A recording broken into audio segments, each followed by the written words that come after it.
allá en Santiago del Estero son lugares, creo que es el lugar en Argentina donde se festeja a la muerte como se festeja en México. ¿Sí? Y nos tocó estar en medio del cementerio también, ahí, a las 3 de la mañana hablándole a la gente de un Dios de vida, ¿no? Tremendo. Bueno, vamos a lo nuestro. Levanto así la mirada para ver si alguien está tomando mate y me tira uno. Estaría bueno. No puse play al cronómetro, ahora sí. Bueno, me tocó la parte de un poco del sacerdocio, ¿no? Acerca del ser sacerdotes en casa, en iglesia, en la vida, de tomar un rol, de tomar un lugar y de posicionarnos estratégicamente en Dios, en un llamado, en algo que Dios nos ha mandado a hacer, pero ser, no solo hacer, sino ser, ¿sí? Básicamente, ahora vamos a ir a algunos significados y demás, pero a manera de resumen, un sacerdote está cerca, acerca y es una cerca. Parece un juego de palabras, ¿no? ¡Wow! ¡Qué mate, mirá! Buenísimo. El juego de palabras es esto. Un sacerdote está cerca, de Dios obviamente, está cerca. Un sacerdote acerca y un sacerdote es una cerca. ¿Se entiende o no? Está cerca de Dios, acerca a otras personas a Dios, en este caso nuestra familia, los hijos, el cónyuge, lo que fuera. Pero también es una cerca, es algo que rodea a manera de protección y cuidado de los nuestros. ¿Está bien? Pero vamos a responder a una primera pregunta. ¿Quién es un sacerdote? ¿O qué hacía un sacerdote? Porque esto nos va a dar luz. Y un sacerdote era un ministro, una persona que servía a Dios. Estaba designado para el culto o oficiaba en el altar, ejecutaba ciertas prácticas, ofrendas, oraciones. Pero la característica, no sé quién, pastor. La característica básica de este oficio del sacerdocio era ir en nombre de. Todo lo que hacía un sacerdote era en nombre de. Es decir, que el sacerdote se acercaba a Dios en nombre del pueblo. El sacerdote hacía lo que hacía en nombre del pueblo. Y esa era su tarea. Todo lo que hacía redundaba en eso. Las ofrendas, los sacrificios, la adoración, las oraciones, las prácticas, todo era en nombre de la comunidad. Porque un sacerdote es o era, en el caso de, hablando de la cuestión antigua en la Biblia, eran mediadores. Un puente entre Dios y los hombres. ¿Sí? Un puente, y algo que ya vamos a describir un poco más, es la tarea que fue Cristo con nosotros. Cristo fue el mediador, Cristo fue el que nos conectó a Dios, nos reconcilió con Dios. Y vamos a ver que la imagen del sacerdocio tiene como suprema imagen la imagen de Cristo. ¿Sí? Así que los patriarcas al principio, una serie de hombres que ejercieron el sacerdocio para sus familias, Noé, Abraham, Isaac, Jacob. Perdonen si por ahí voy a ir un poquito rápido en algunas cosas porque quiero realmente aprovechar el tiempo. Entonces, ahora el simbolismo del sacerdocio se basa en un principio. Y este principio es para que nosotros ya nos vayamos poniéndonos en el lugar de lo que somos, ¿no? Este es el principio. Así como Cristo es cabeza de la iglesia. Miren qué vara de medir tan alta, ¿no? El principio o la verdad del corazón del sacerdocio tiene que ver con este principio. Así como Cristo es la cabeza de la iglesia, así también nosotros, con nuestra casa, con nuestras esposas, con nuestros hijos en nuestro hogar. Entonces dijimos que el sacerdote es un puente, es el que abre brecha, es el que abre un camino para que otros pasen. El sacerdote es alguien que advierte, es alguien que dice, no vayas por ahí porque es peligroso. Estaba en estos días, se me ocurrió leer mucho acerca de la historia del Everest, del monte Everest, ¿no? Que tiene 8.800 y algo de metros. Este monte fue conquistado por primera vez en el año 53, 54 por un neozelandés y un sherpa de Nepal. Y la historia cuenta que los hijos del neozelandés, luego de que su padre haya muerto, ellos dijeron, si papá pudo, nosotros también. Y ellos se volvieron alpinistas, amaron el alpinismo, amaron al monte Everest y empezaron a subir y bajar en varias ocasiones el monte Everest. Pero tuvo que haber un papá que primero haya renunciado a un montón de cosas, haya tomado la iniciativa del esfuerzo y querer conquistar un Everest. Si el padre no hubiese conquistado un Everest, no hubiesen hijos que conquisten un Everest. Y yo lo quiero aplicar porque me parece súper que viene justo como anillo al dedo. Si no hay un sacerdote que no conquista un Everest, no vamos a ver a nuestras generaciones conquistando sus Everest. ¿Se entiende o no? Sí, vamos bien, ¿verdad? Esto a mí me apasiona, este tema del Everest y conquistar y demás. Y dicho sea de paso, lo digo entre paréntesis, para mí es un gusto, un privilegio, una responsabilidad de estar acá, pero no es tan fácil ponerse de este lado con gente tan grosa del otro lado, ¿no? Y hablar de esto, así que solo en amor, en respeto y en humildad comparto lo que entendemos que Dios nos ha dado en estos días para compartirles. Así que el sacerdote va primero. Si encuentra un obstáculo, el sacerdote lo podrá correr o podrá advertir acerca de ese obstáculo. Entonces, para decirlo de otra manera, si un sacerdote quiere llevar a su casa la adoración, ¿qué tiene que ser primero? Un adorador, recién lo cantábamos, ¿no? No se puede involucrar a los míos en que sean adoradores si yo no soy uno. No puedo intentar que sean fieles si yo no soy uno. No puedo hacer que ellos logren ser lo que tienen que ser si no ven en alguien como yo esa idea, ese ejemplo, esa imagen. Vamos a ir tocando algunos tópicos respecto a esto. Y lo primero que, si quieren anotar las citas, Génesis 2:18, Efesios 5:21, Primera de Corintios 16:13. ¿Sí? Lo digo de nuevo. Génesis 2:18. Ahora los vamos a leer, pero para agilizarlo nada más. Génesis 2:18, Efesios 5:21 y 23 y Primera de Corintios 16:13. Dice Génesis, no es bueno que el hombre esté solo.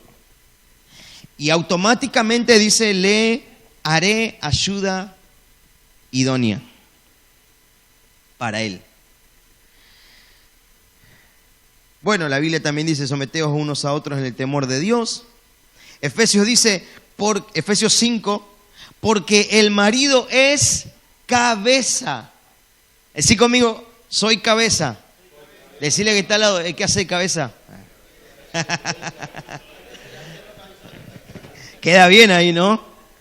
Dice que el marido es cabeza de la mujer. Y ahí destaca lo que decíamos hace un ratito, así como Cristo es la cabeza de la iglesia.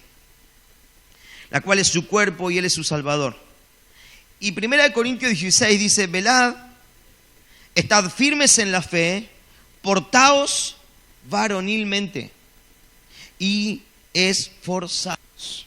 ¿Sí? No sé si alcanzaron a anotar las citas, se las vuelvo a decir por las dudas: Génesis 2:18, Efesios 5:21 y 1 Corintios 16. Ahora, de todo esto vamos a destacar, y lo primero que tenemos que ver, que el sacerdote es cabeza, que el hombre es cabeza. Hoy a veces hablamos de estos temas y hay muchas ideas raras hoy en la sociedad acerca del sacerdocio. A veces cuando se habla de autoridad, se termina interpretando para muchos como autoritarismo o machismo.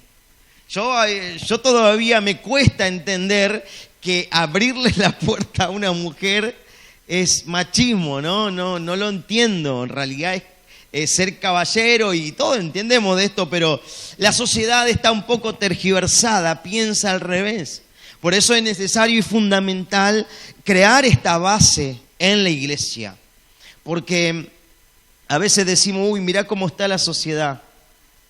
Pero también la sociedad está de una manera en la que la iglesia tiene que impactar para generar un cambio, ¿sí? Y tenemos que empezar desde nosotros, desde casa. Bueno, Dios vio que no era bueno que el hombre estuviera solo y decidió crear a una mujer como idónea. Pero esto causa que ahora el hombre tiene un nuevo rol.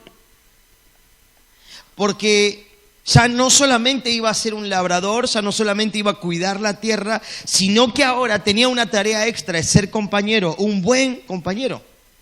Y no solo ser un buen compañero, sino el esposo y buen administrador de lo que Dios le acababa de dar. Y si Dios te da algo, y Job dice, no menosprecie las pequeñeces, si Dios te da algo, esto significa que Dios te está dando la posibilidad de demostrar tu fidelidad y la posibilidad de ser buen administrador de lo que Él te dio. Y cuando decimos que Dios te dio los hijos, ¿cuántos tienen hijos? ¿Sí? ¿La mayoría? Los hijos que Dios te dio son para que lo administres. La familia, la casa, el trabajo, el sueldo, todo tiene que ver con el sacerdocio. Todo lo que Dios te da, cuando te lo da, espera que seas buen administrador y fiel. Entonces, para entender este rol de ser como cabeza de la mujer, vamos a describir por qué cabeza. Y cuando hablamos de cabeza, hablamos primero de un lugar establecido por Dios. No es un lugar autoimpuesto. Es un lugar que Dios posicionó como una máxima autoridad. Cuando se refiere a cabeza, también habla de un rango de gobierno o un rango superior de autoridad. En la cabeza está representada el juicio, la voluntad, la capacidad y la identidad de una persona. Todo esto es lo que representa la cabeza. También la Biblia refiere en algunas ocasiones que hay que levantar la cabeza. Y esto representa que tiene que ver con restaurar.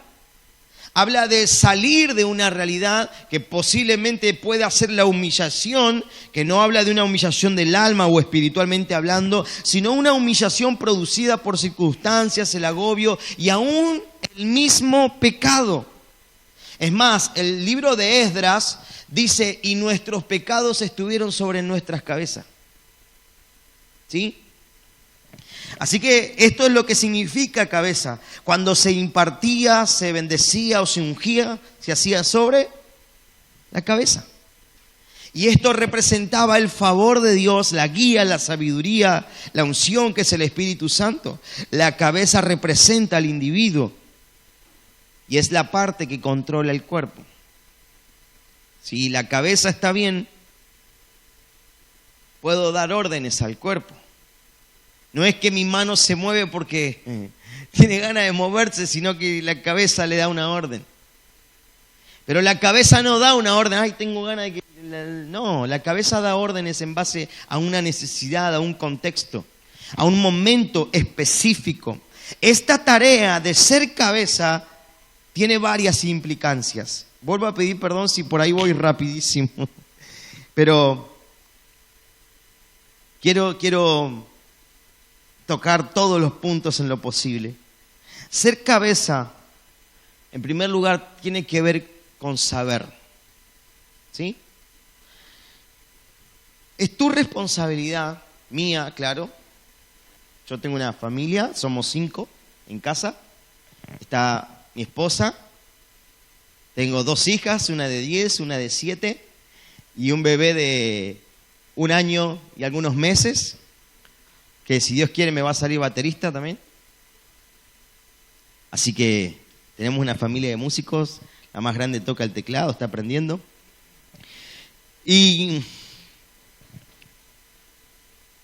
Pero el sacerdote como cabeza tiene que ver con saber, ¿sí? Es nuestra responsabilidad tener que pensar. Esto significa tener las respuestas,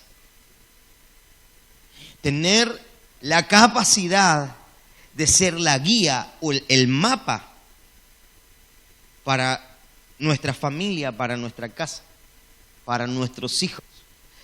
Es decir, que es la cabeza para saber, tiene que sí o sí primero tener una revelación de Dios acerca de lo suyo. Yo anteayer compartía con mi papá que hoy está en Río Grande y le decía, bueno, hablábamos de todo un poco. Él me decía que soy el mejor hijo, que no hay otro como yo. Bueno, al día tengo otro hermano. Somos 2, el más feo y yo.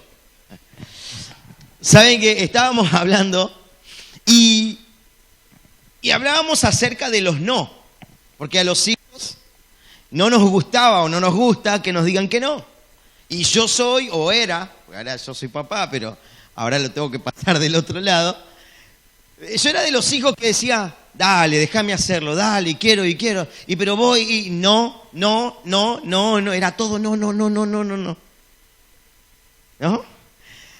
Ahora, el punto ¿cuál era? Es que mi papá sabía qué es lo que Dios tenía preparado para mí. Así que para él era imprescindible decirme que no. Era necesario esa cerca para que el propósito de Dios se cumpliera en mi vida. Es decir, que el sacerdocio tenía que ver con saber. Yo tengo que saber qué es lo que Dios tiene para mis hijos, para mi cónyuge, para mi vida, para mi hogar, para mi casa. Yo tengo que pensar y ser un mapa. Esto se hace, esto no se hace, esto se dice, esto no se dice. Y la famosa frase, mientras esté bajo mi techo. Es así, es la verdad. Es sabio llevar a nuestra familia al lugar donde sabemos que es correcto. En medio de una crisis de identidad en cuanto a la familia, el origen o el diseño de la familia, tenemos que ser responsables en mostrar ese mapa, que ese mapa está acá. Ese mapa es este. Este es el mapa que nos está diciendo qué quiere Dios con nuestra casa. ¿Qué es lo que quiere Dios con nuestros hijos?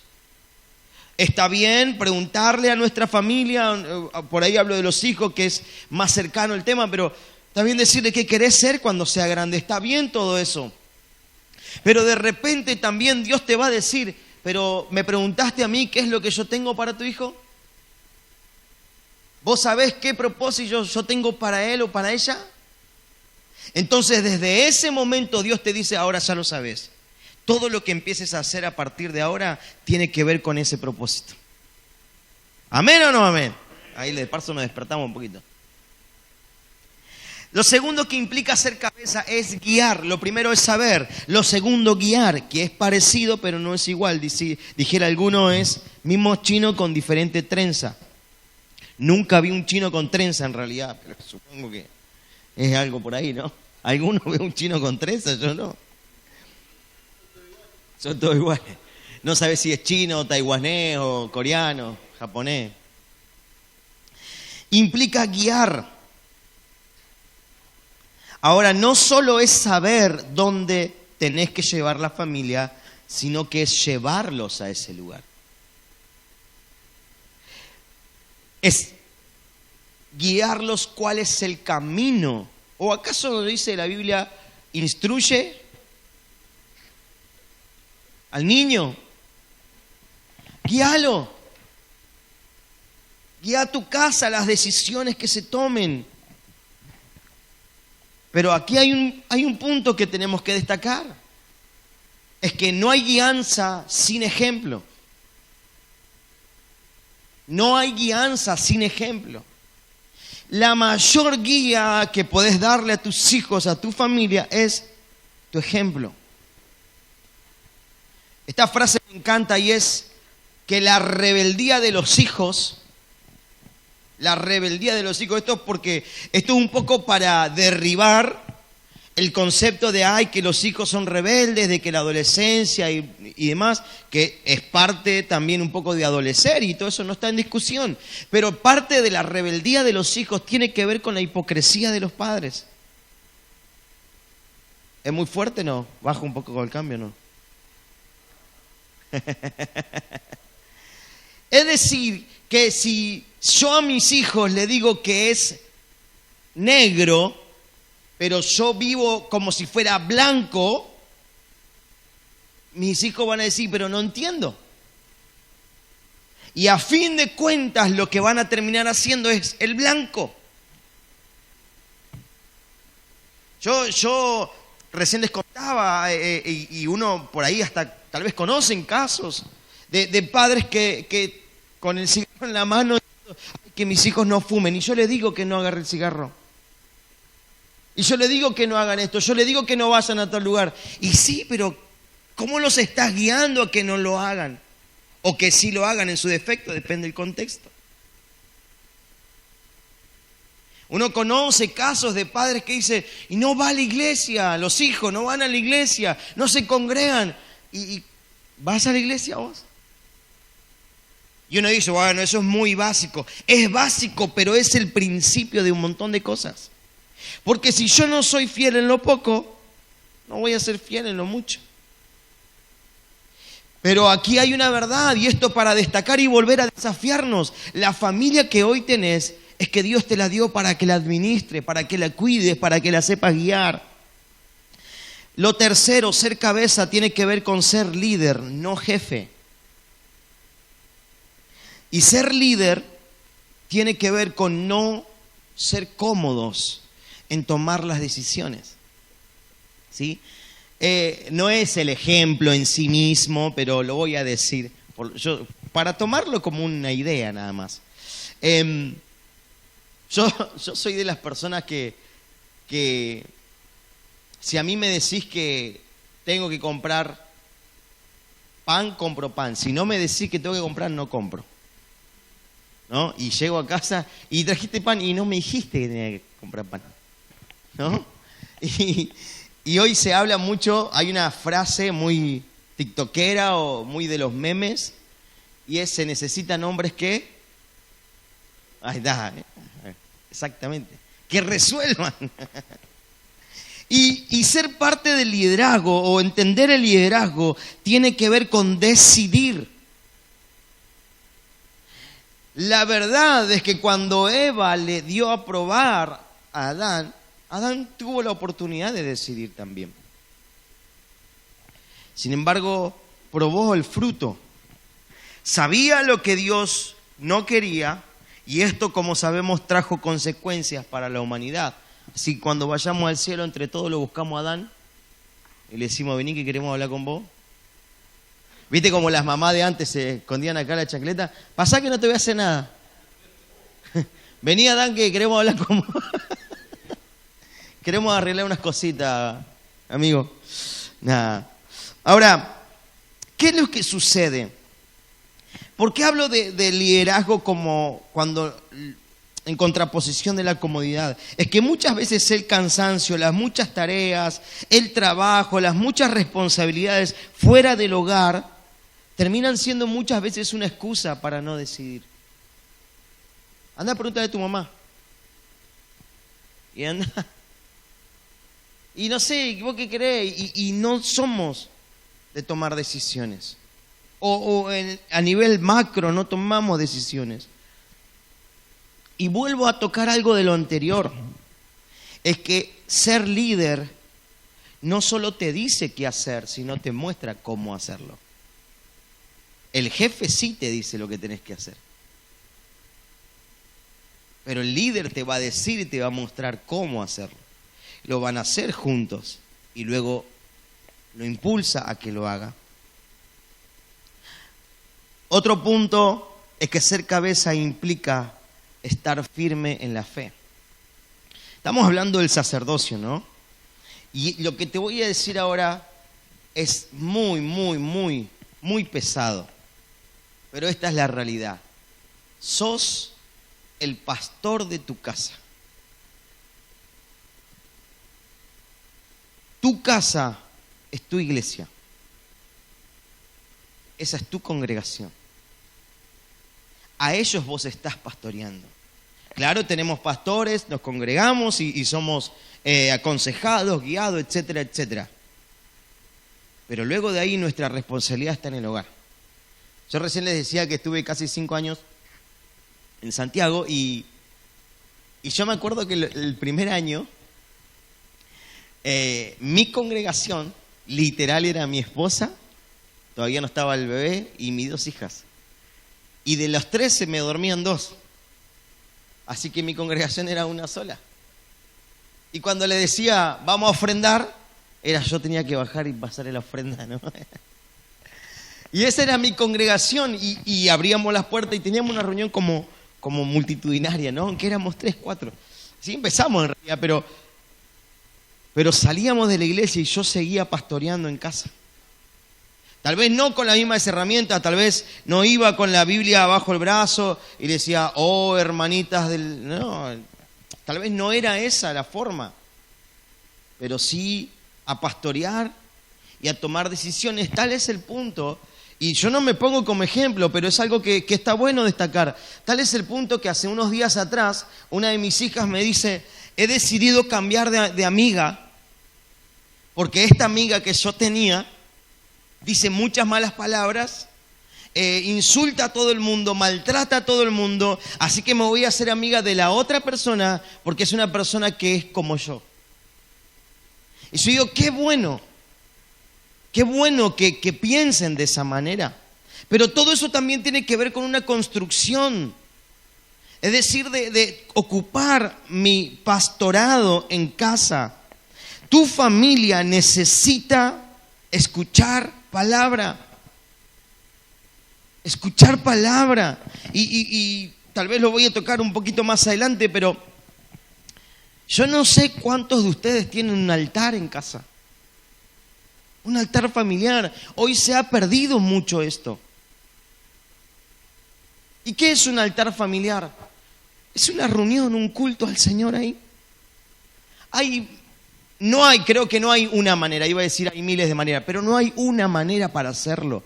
Es simplemente compartir un tiempo de mesa con tu familia y decir, quiero compartirte algo que hay en la Biblia, quiero compartirte algo de Dios, compartir una palabra, un devocional, una oración.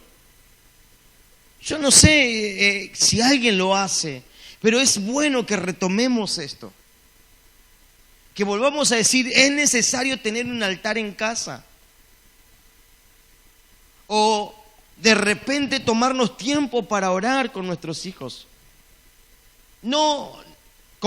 Yo sé que esto está bueno y mis mayores respetos para esto, pero no hablo solamente del tiempo de, mientras vamos a la escuela vamos orando, o cuando salimos para ir para allá, o cuando vas al trabajo oramos, así como oramos por los alimentos. No, yo hablo de una profundidad.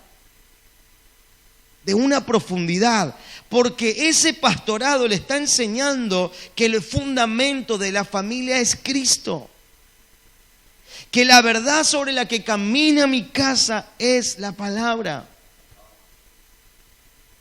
Pastorear a nuestra familia.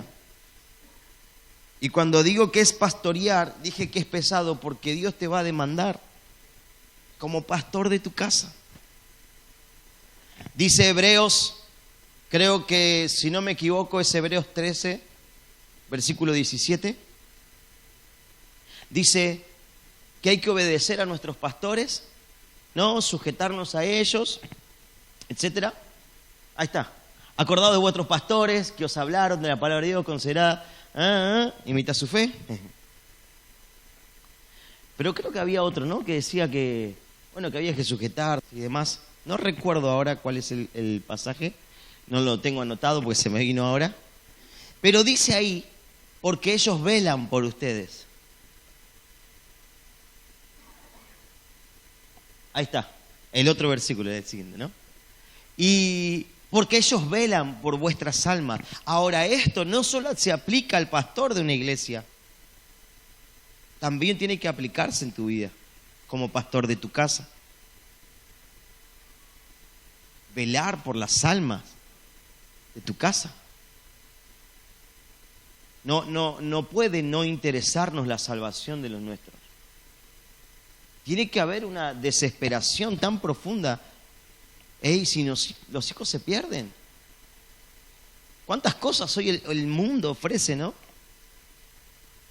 Y no es por nada, pero yo soy de las personas que dice, yo no puedo contrarrestar un sistema ideológico, cultural que se está sembrando en nuestra generación. Yo no puedo contrarrestar esto solo sentando a mi hija a pintar el arca de Noé. ¿Hay que pintar el arca de Noé? Bueno, sí, pintala. Pero te voy a enseñar más acerca de eso. ¿Vamos bien? ¿Sí o no? Ok, me quedan unos minutitos. Un puntito más. Ser cabeza demanda portarse varonilmente. Recién decía macho, ¿no? Portarse varonilmente.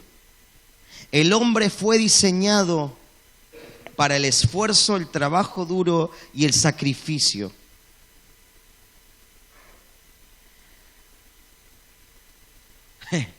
Y esto va a sonar un poco gracioso, pero hoy tal vez el hombre un poco perdió eso, ¿no?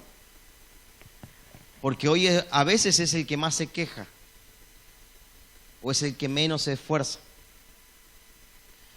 Hablo en línea general, no significa que a alguno le pase, pero hay muchos hombres que hoy demandan mucha atención.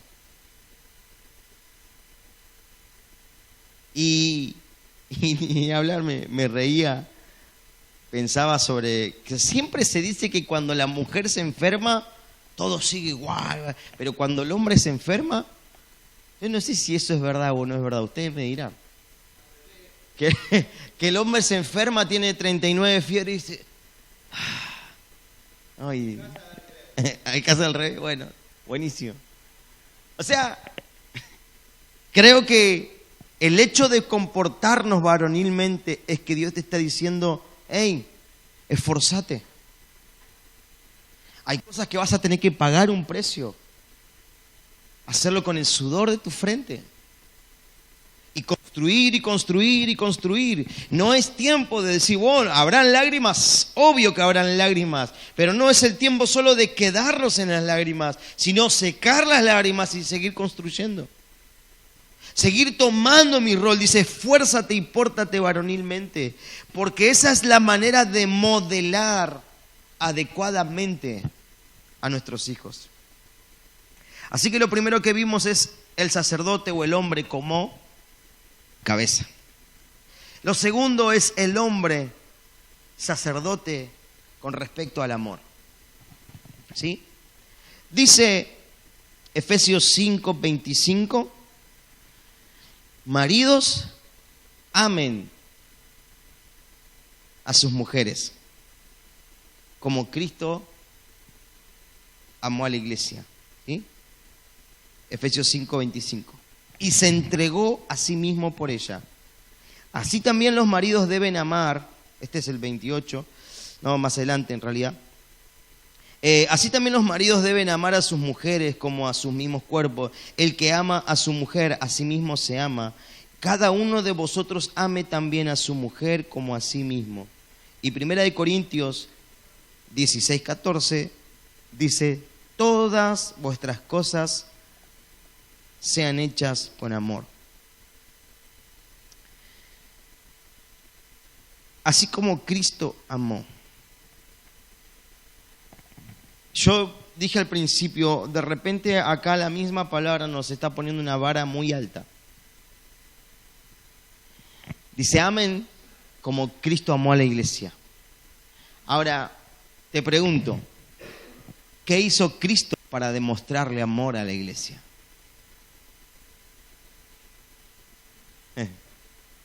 Es la respuesta más obvia. Dio su vida. Dio su vida. Y nosotros tenemos que estar dispuestos. Esto no habla de morir, sino de una entrega, de una rendición, de un completo amor a nuestra casa, a nuestras esposas. ¿Sí? No sé cuántos años llevan de casados, los que están casados, pero al principio, generalmente, esto en línea general, generalmente al principio no es difícil demostrar amor. Al principio generalmente no es difícil expresar amor. Todos los aniversarios, los cumpleaños, los meses, algo nuevo, un chocolate, una rosa, una carta, una tarjeta, etcétera, etcétera, ¿no? Pero van pasando los años y cada vez la florería se queda con menos flores. Y no había. ¿No? No hay más chocolate, parece. Engorda ese. Está caro el chocolate. El block, sí. ¿Qué me está diciendo? ¿Gorda, hijo? Pero expresar amor tiene que ver con ser atento, ¿no? Estas expresiones que tal vez hoy no sean recurrentes. A veces la rutina familiar, o sea, a veces la familia cae en una rutina, en un pozo, en donde se vive literalmente por rutina. Ya no está el saludo del de la mañana, hola, buen día, o el hasta mañana. A veces ya no está. Me voy a dormir, bueno, chao. Dicen, me acordé, dicen que la diferencia entre, esto lo recontra saben seguro, pero lo voy a decir igual. Dicen que la diferencia entre unos recién casados y otros que llevan años casados es una pregunta. Pero la diferencia es la coma en realidad. ¿Sí? Porque la pregunta al principio es, ¿cómo amaneciste? Y cuando pasan los años la pregunta es, ¿cómo amaneciste? ¿No? ¿Cómo que pudiera ser la... Ah, viste que Dios tiene que sanar también ahí.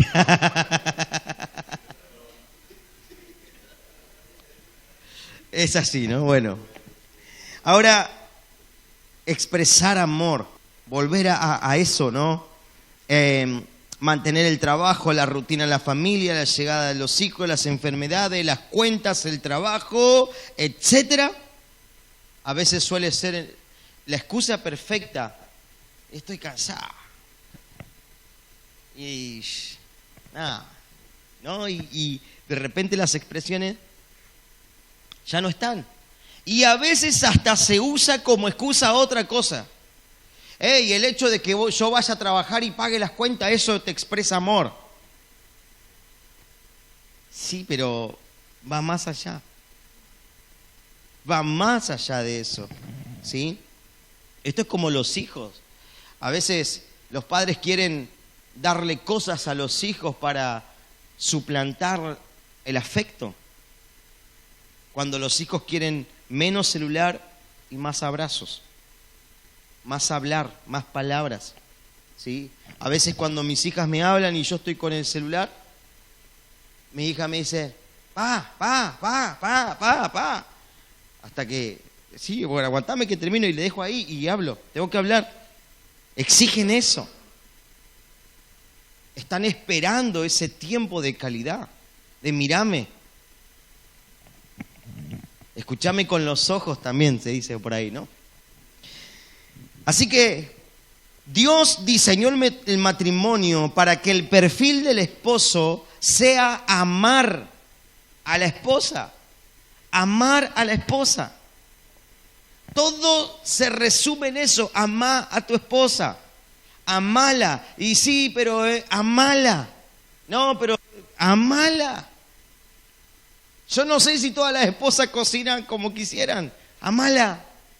Algunos dicen, no cocina, tengo que cocinar yo. Amala. No me planchó, amala. Esa es la realidad, es amarla. Porque como Cristo amó a la iglesia, ¿cuántas veces le fallamos a Cristo? Y Él nos sigue amando.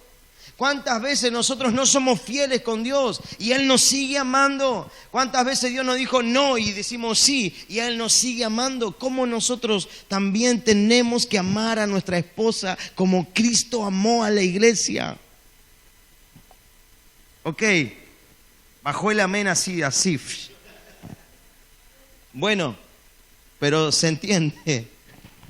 Hay que cultivar el romance, ¿no? Estas expresiones.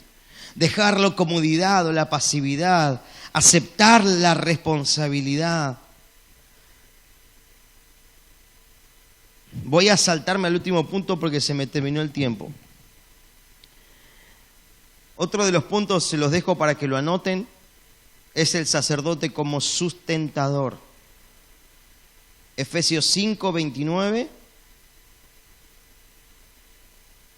¿Sí? Dice, porque nadie aborreció jamás su propia carne, sino que la sustenta y la cuida, como también Cristo a la iglesia. ¿Sí? Efesios 5:29. Y dice, por esto dejará el hombre a su padre, a su madre, y se unirá a su mujer, y los dos serán una sola carne.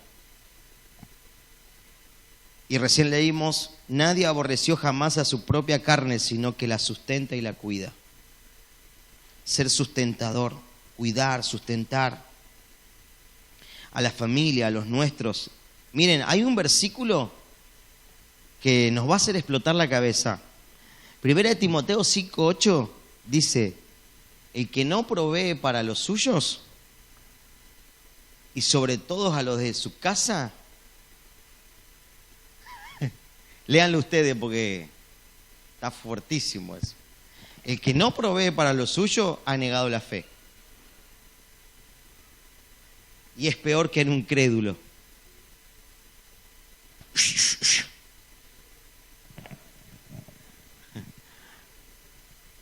A mí me dijeron que hoy teníamos que venir con canillera a este taller porque... ahora creo que después hay un fútbol, no sé cómo era el tema, pero... Ahora, cuidar la familia, sustentarlas. Luego tiene que ver el sacerdote en su hogar, la espiritualidad. Y solo lo voy a resumir en 4 subpuntos y voy a pasar al cierre.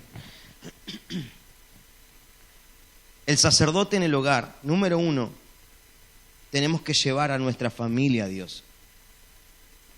Nunca dejes de insistir. Si tenés hijos grandes, mayores de edad, está bien y es verdad que los hijos mayores de edad ya toman sus decisiones.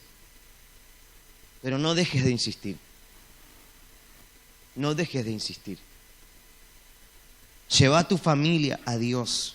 Y esto es más que enviar la familia a la iglesia o ir a la iglesia, sino es confiar que es la herencia de Dios. Y yo creo que tenemos que empezar a pensar que también es una generación profética. Es una generación que dice la Biblia que cuando se derrame el Espíritu Santo sobre toda la humanidad, ellos son nuestros hijos, soñarán. Llevar la familia a Dios. 2, que ellos conozcan a Dios, que la familia conozca a Dios o ayudar. Por eso dije que el sacerdocio se resume en estar cerca, en acercar también. Tenemos que conozcan a Dios. Tenemos que proveer las herramientas para que busquen a Dios, enseñar a Dios.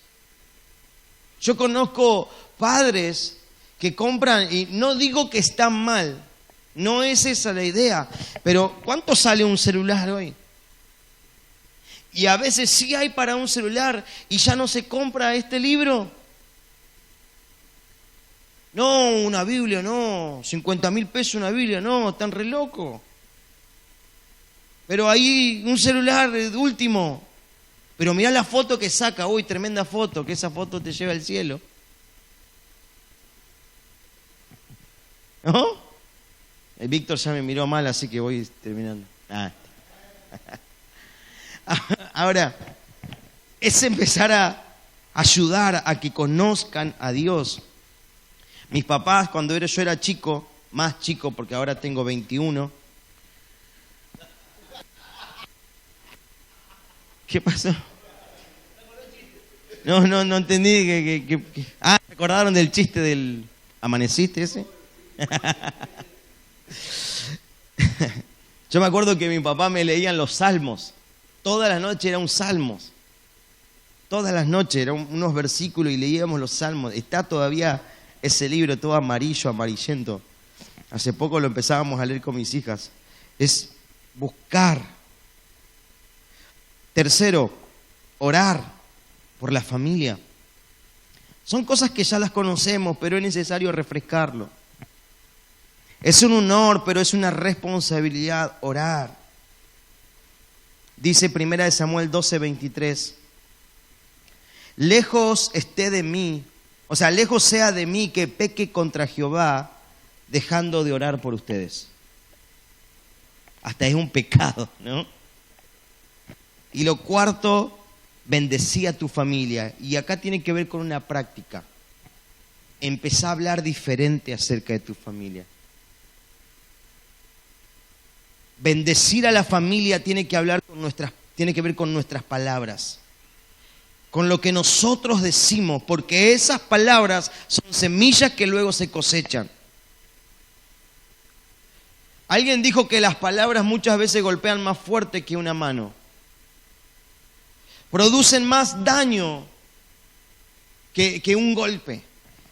Y no lo dice solamente la sociedad. La Biblia dice en el libro de Santiago que la lengua es el miembro más pequeño, pero lo compara a un fósforo. Dice, un pequeño fósforo puede prender fuego todo un bosque. Una palabra puede hacer que todo lo que se construyó se derribe. Bendecí a tu familia, bendecí a tus hijos, bendecí tu esposa, bendecí tu familia. Y quiero terminar, ahora sí, si querés ponerte de pie.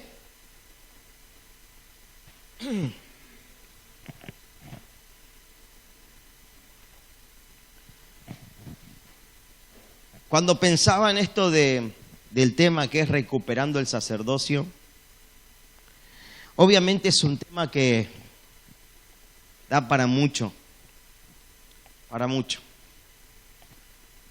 Pero si hay algo que el Espíritu Santo hablaba en mi corazón,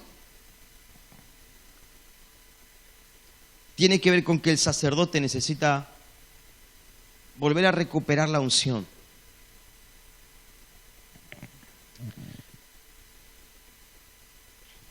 Todo lo anterior, la efectividad en el sacerdocio, tiene que ver con la unción. Es la unción lo que te hace efectivo. Es la unción la que determina que de ahí en adelante todo funcione. Salmo 133, un pasaje súper conocido y aplicable. Dice que la unción desciende por la cabeza hasta el borde. Y habla de la unidad, del estar juntos. Pero pienso en esto. si no hay aceite en la cabeza, nunca va a llegar. No va a llegar al borde de las vestiduras. No va a llegar a nuestros hijos. O a los que tengan nietos, bisnietos, no lo sé. Es necesario que vuelva a ser derramado aceite. A tener esa unción del Espíritu Santo. Porque un sacerdote ungido es una persona que es apartada, consagrada para una tarea específica. Levítico 8 dice que se derramó aceite de la unción sobre la cabeza de Aarón y lo ungieron para santificarlo. Pero antes de venir,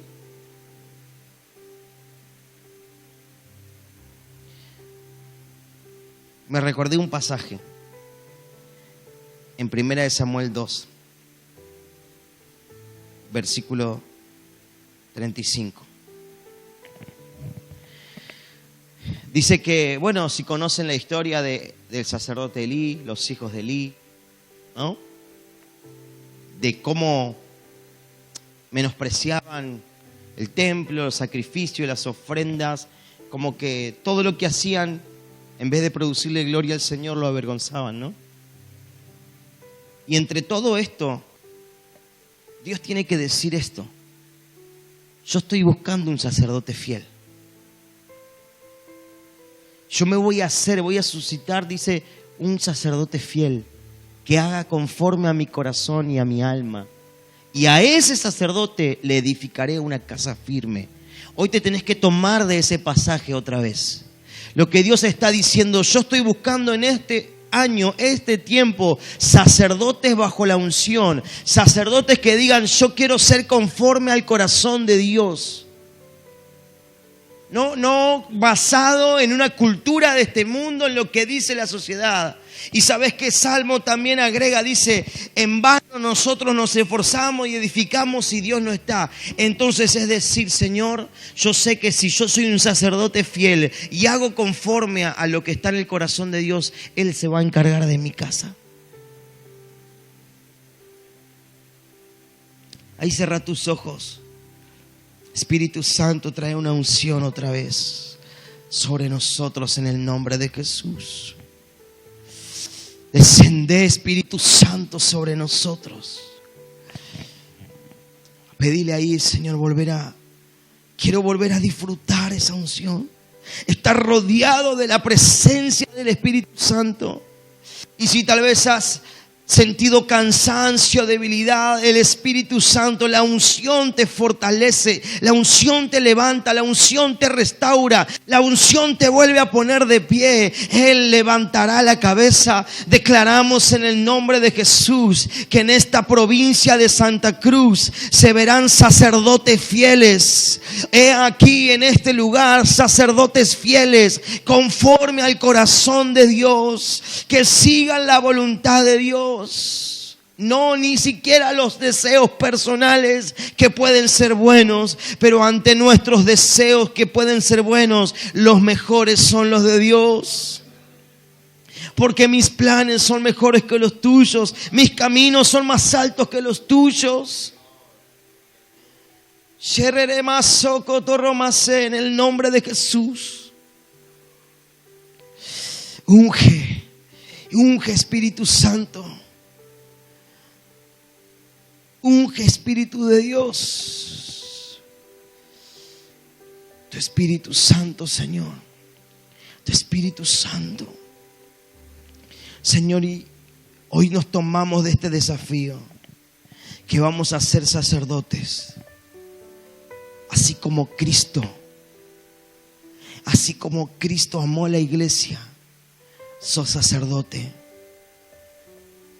Y si de algo pudieras quedarte de todo esto, es que el Espíritu Santo nos está inquietando otra vez a ser cabeza, a ser autoridad, a ser agentes ungidos de cambios.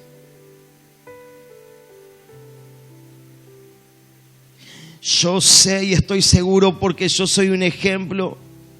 Tu generación no está perdida. Hoy parece que está perdida y es difícil, casi imposible. Pero tu fe Tus hechos en Dios pueden revertir la historia, el futuro. Se buscan sacerdotes fieles. Yo no sé cuántos quieren ser esos sacerdotes.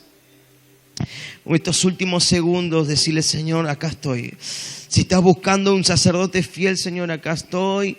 Señor, quiero estar en esa lista. Esos sacerdotes que van a cambiar, esos sacerdotes que van a llevar familias a Cristo y que aún serán ejemplos para otros hogares. Gracias, Espíritu Santo. Gracias, Señor.